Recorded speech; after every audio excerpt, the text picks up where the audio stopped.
years ago. Voice actress Lili Wexu took a shot at the big screen with an explosive performance that brought life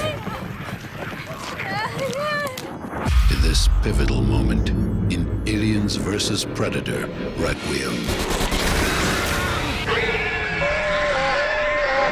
And now, the moment you've been waiting for.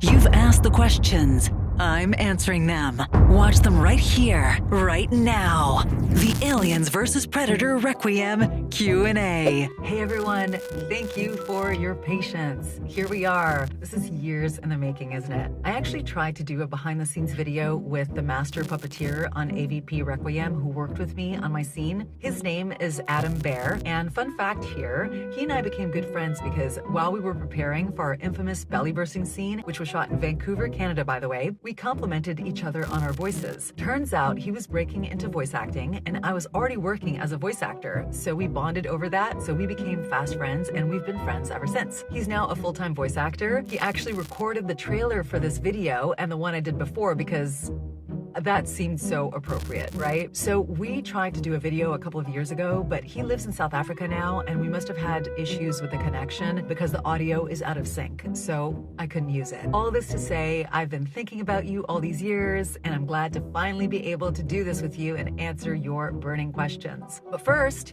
I had to watch all the movies that came before AVP Requiem because I had only ever seen Alien as a kid. So these are the movies that I watched. Boy, those Alien movies were stressful. Oh my God, so much suspense. But I did it. I'm pretty proud of myself for getting over my fears. First thing I want to say that relates to my scene is, how about that C-section Elizabeth Shaw gives herself in Prometheus? Oh God! Mind you, that came years after my scene, but I wonder if people are obsessed with that scene because that was impressive. My personal favorites were Alien, the first one, because it's epic, and Prey. I really liked Prey. The whole plot, the way it was executed, it was just brilliant. A total surprise. I still think about how cool that was. I love that women are leads in the Alien franchise. None of them are the stereotypical lead either. They were just very engaging and strong and kicked butt. Kudos to the brave men that gave them a shot and paved the way for others to do the same.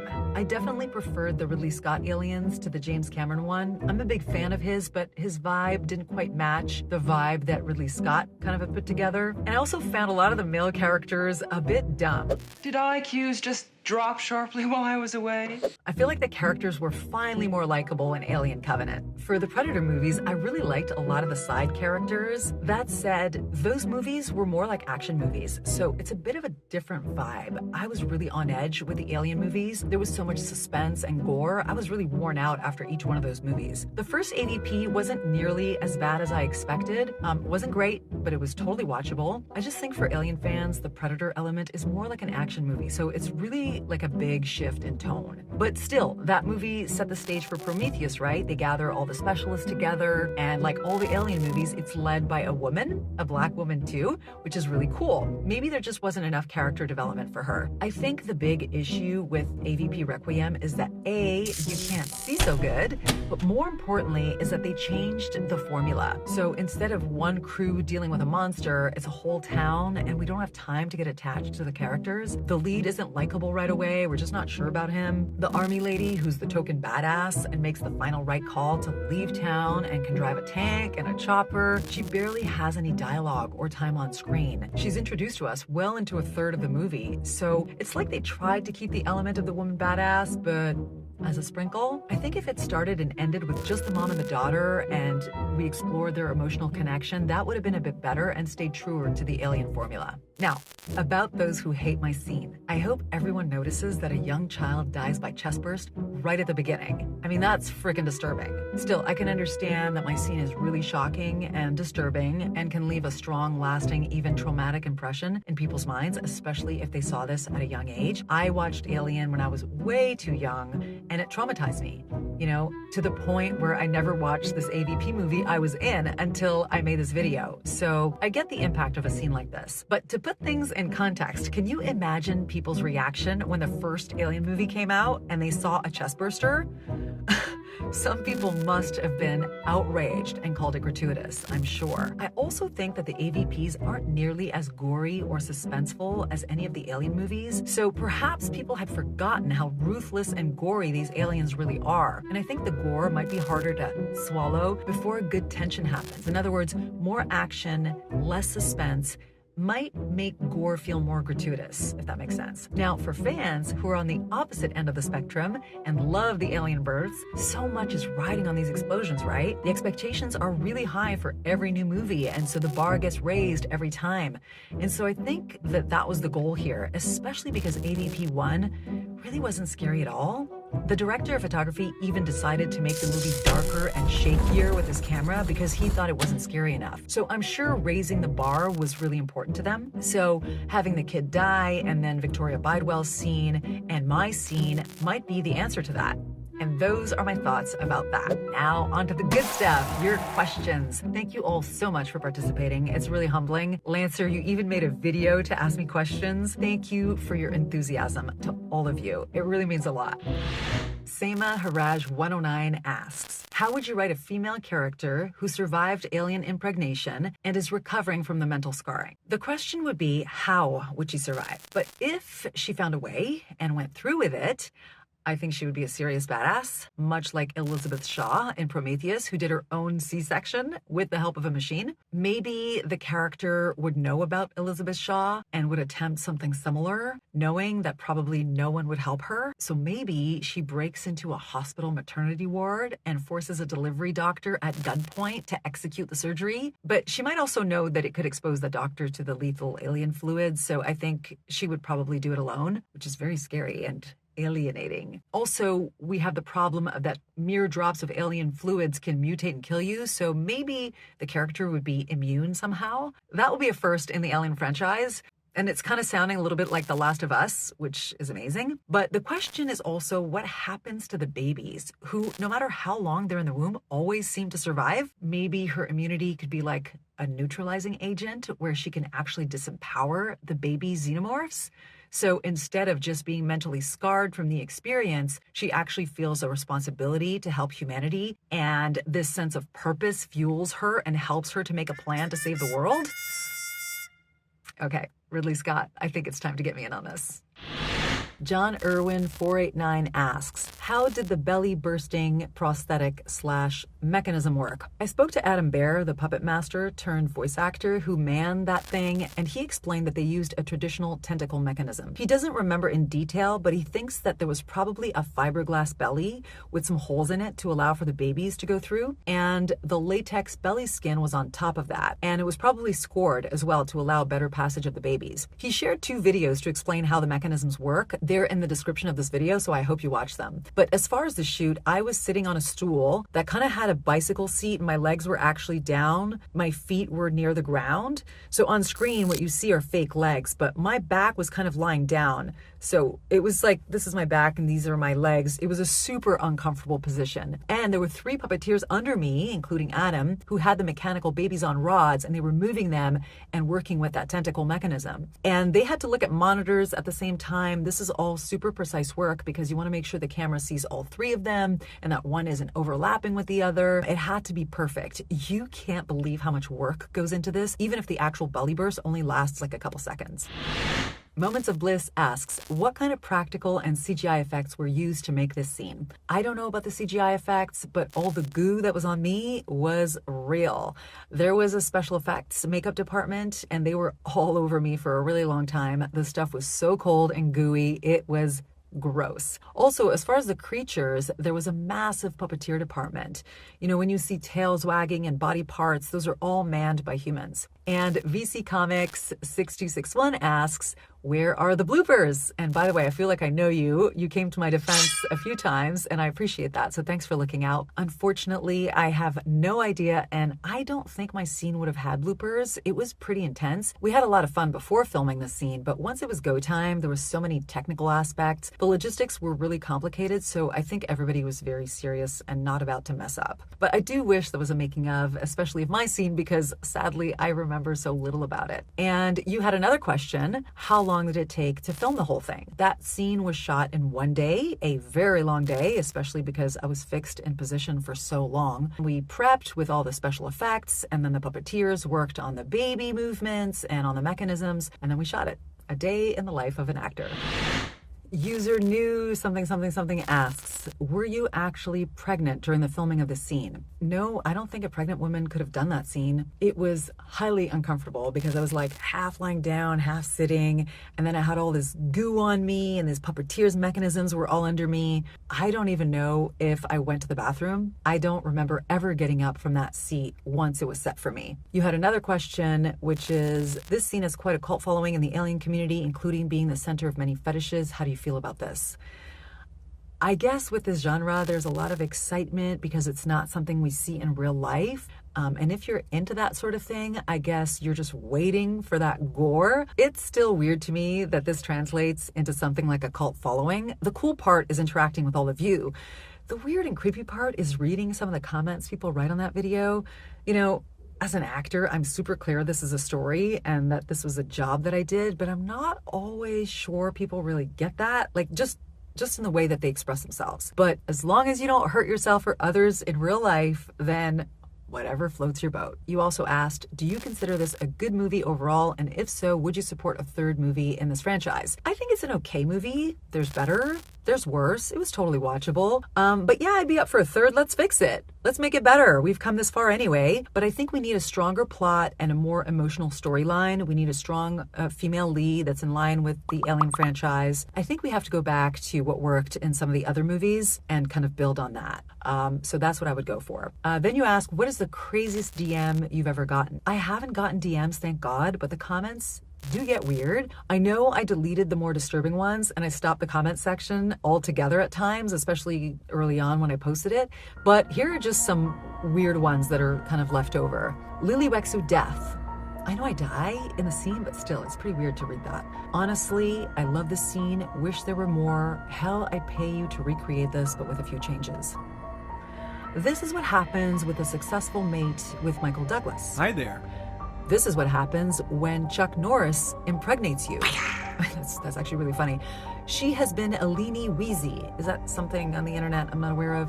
And Darth Drip Walker 4900 asked a weird one recently.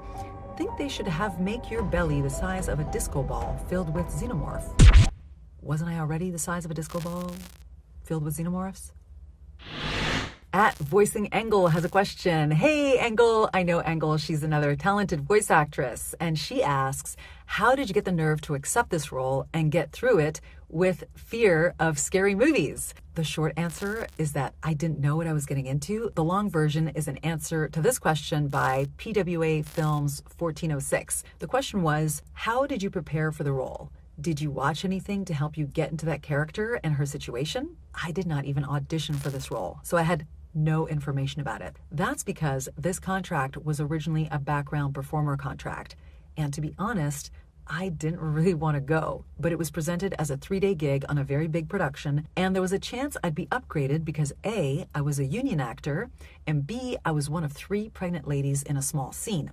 Now, I didn't know what that meant in terms of the movie, but getting upgraded would mean getting an actor credit and a lot more money. I'm talking going from like $1,000, let's say, for 3 days to $5,000. So not bad for 3 days work. I hadn't worked on screen in a few years, so I took the chance. I have to admit, I wasn't really excited about it. It was just a gig. I didn't know anything about the Alien movies. I'd just seen the Alien movie when I was a kid, and I kind of was traumatized by it at the time. So I was just doing a job and hoping it was worth my while. And lucky for me, it was, because I was upgraded to an actor role. But still, there was no script. There was no information. I was just given a brief rundown of the scene a few minutes before going to set. I basically knew I had to act scared and that I would die.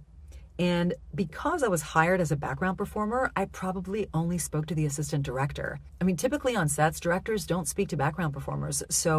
And I don't remember speaking to them. So I'm really sorry to let you all down there. Reality just isn't always as exciting as fiction. Jose Enrique 8713 asks, how many women were there with you in the maternity ward? How did the director pick which one of you was going to get face hugged and which one was going to belly burst? There were 3 of us in total. Victoria already had the proper speaking role, so they knew what was going to happen to her. Me and the other woman, Jaylyn, were initially just going to be featured.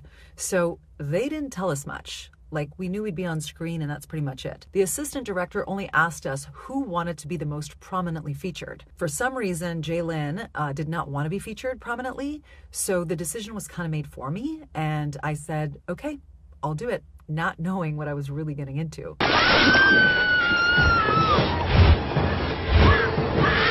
Then you ask, how old were you at the time of filming? Was your age a factor somehow? Well, I was in my 20s. They were certainly looking for healthy young women who could be pregnant at that age and who we'd feel bad for seeing dead. Anderson Rodriguez 526 asks, could you share with the fans photos or videos of the shooting of that impressive scene and how you felt when you saw the final result? I don't have any photos. I'm certain I wouldn't have been allowed to take photos. There was a leak about a main plot point while the movie was shooting. A puppeteer had given some information to a fandom site, and there was also a kid who stole an alien suit from a van at some point and tried to sell it on Craigslist at the time. So I'm sure they tried to keep everything very confidential, and this could actually be one of the reasons I was not given any information about the scene. When I saw the final result, which was years after it came out, I hated it. Not for reasons that you think. The belly burst did not bother me, probably because there is 0 shock factor for me. And as a matter of fact, I appreciate all the work that went into it. It was really cool to see the results of all those hours of work because it was really well done. I didn't like it because I couldn't stand watching myself. I also think it was harder to see it out of context, because I think if I'd seen the movie, I would have appreciated it more. I'm totally okay with it now. I thought it actually worked really well in the context of the movie. Now, I'm not saying I love the concept of a pregnant woman's belly exploding with mutants coming out of it, but I mean, I think it worked well in the context.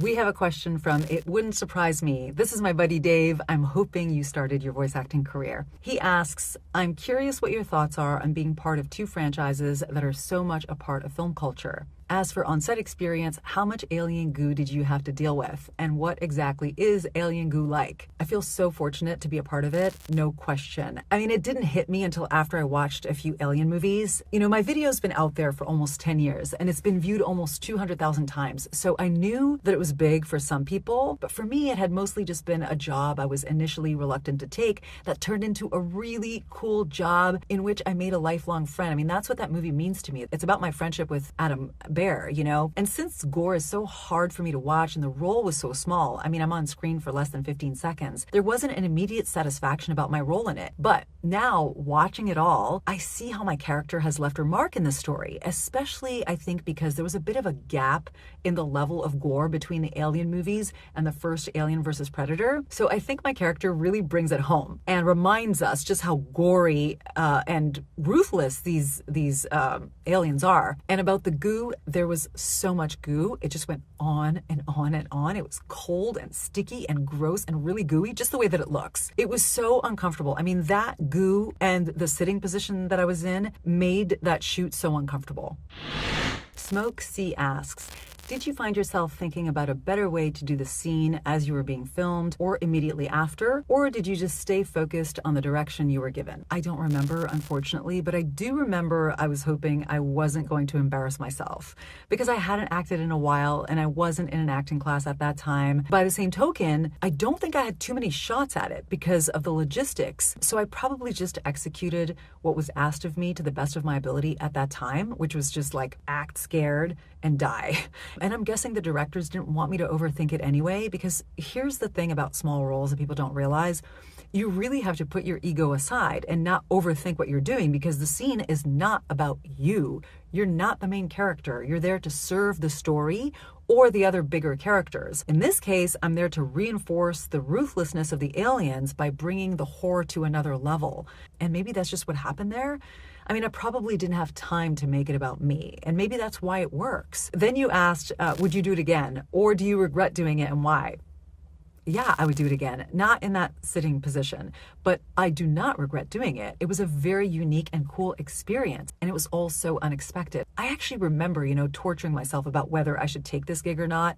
It was background work. I would normally have like a speaking role, even if it was just like one line, like Victoria Bidwell. So I wasn't super excited. Plus, I was worried about losing my voiceover clients because I'd be away for 3 full days. So, I reluctantly accepted, but I'm really, really glad I did. I was just so lucky.